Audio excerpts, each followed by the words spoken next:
Koneksi antar materi modul 2.3 coaching oleh Muhammad Ali Imran, CGP Angkatan 5 Kabupaten Goa. Pengoptimalan potensi murid dengan coaching. Coaching merupakan proses kolaborasi yang fokus pada solusi, berorientasi pada hasil, dan sistematis, di mana coach memfasilitasi peningkatan atas performa kerja, pengalaman hidup, pembelajaran diri, dan pertumbuhan pribadi dari sang coach. Ketika peserta didik mengalami hambatan dalam belajar, kegiatan non-akademik, maupun dalam hubungan sosial, guru hendaknya mengambil peran menuntun peserta didik agar semua hambatan yang dialami peserta didik dapat diatasi. Guru membantu peserta didik dengan cara-cara tertentu agar peserta didik dapat mengenali potensinya, merumuskan rencana penyelesaian masalah, dan berkomitmen melaksanakan alternatif yang dipilih. Proses tersebut membantu peserta didik dalam menyelesaikan masalah yang mengutamakan pengenalan potensi peserta didik, dikenal dengan istilah coaching.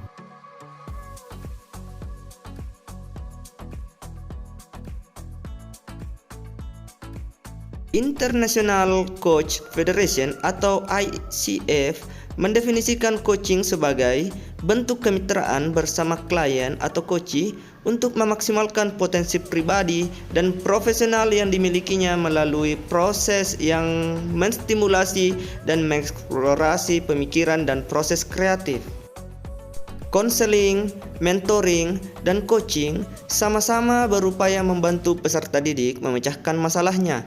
Bedanya, coaching menggunakan pertanyaan-pertanyaan yang dapat mengungkapkan permasalahan yang dihadapi oleh coach.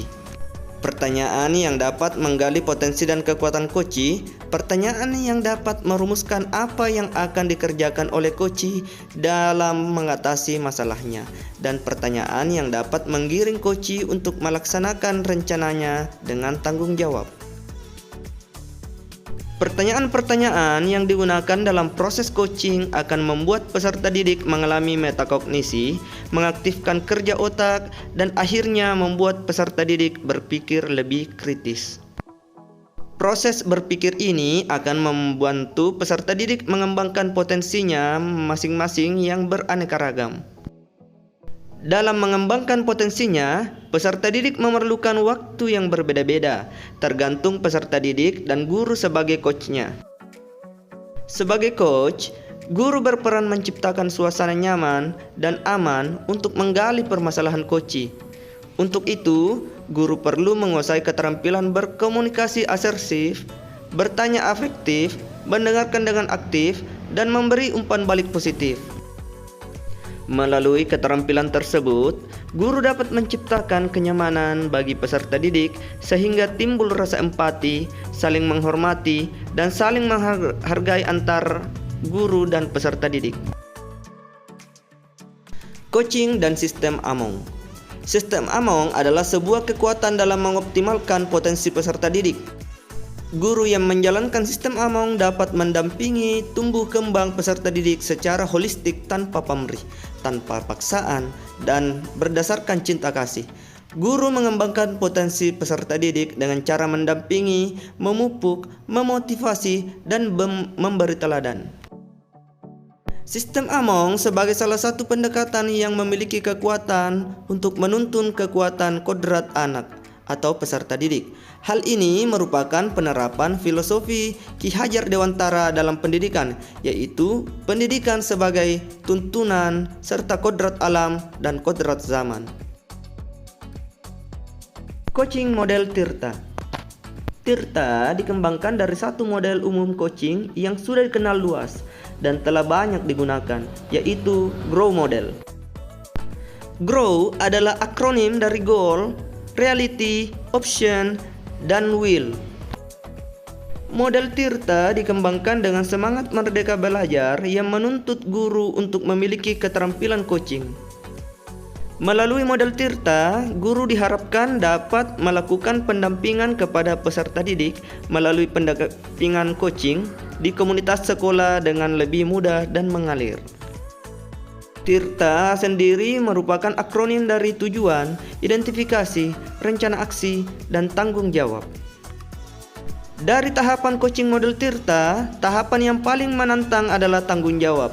Dalam tahapan ini, coach diharapkan dapat menggali komitmen dan tanggung jawab coach untuk menjalankan rencana yang telah dirumuskan.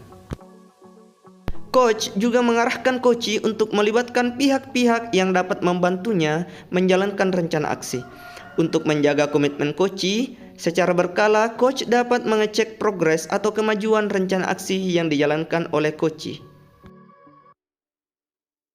Coaching dalam pembelajaran yang berpihak pada murid.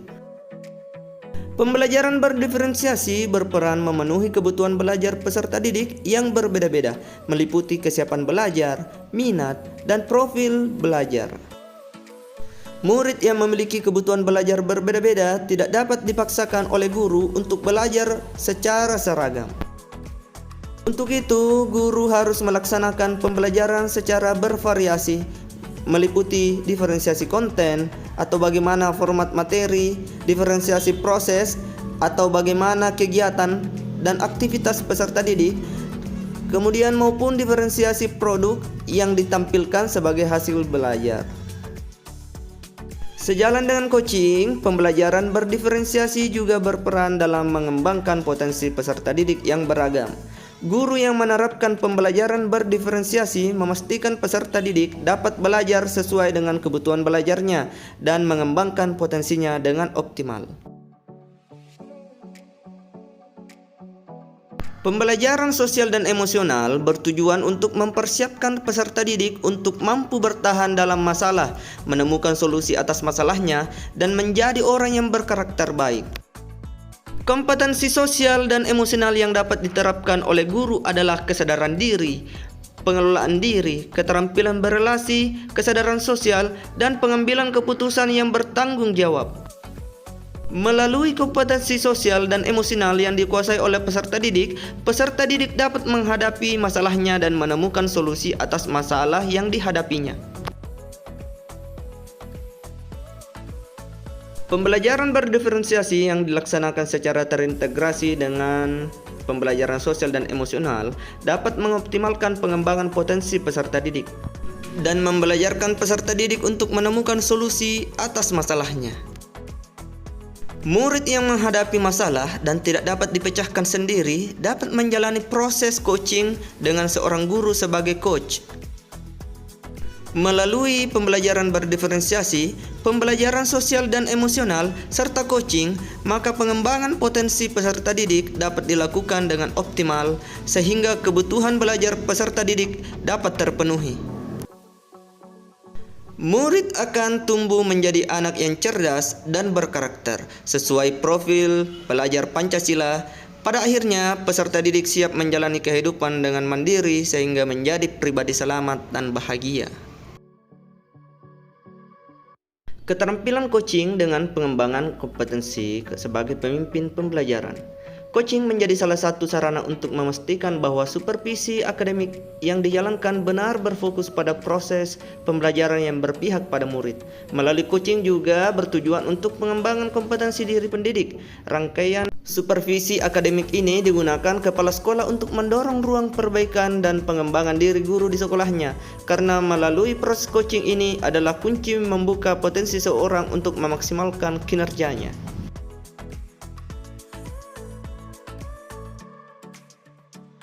Demikian koneksi antar materi modul 2.3 coaching yang saya bawakan, kurang lebihnya mohon dimaafkan. Wabillahi taufik wal hidayah. Wassalamualaikum warahmatullahi wabarakatuh.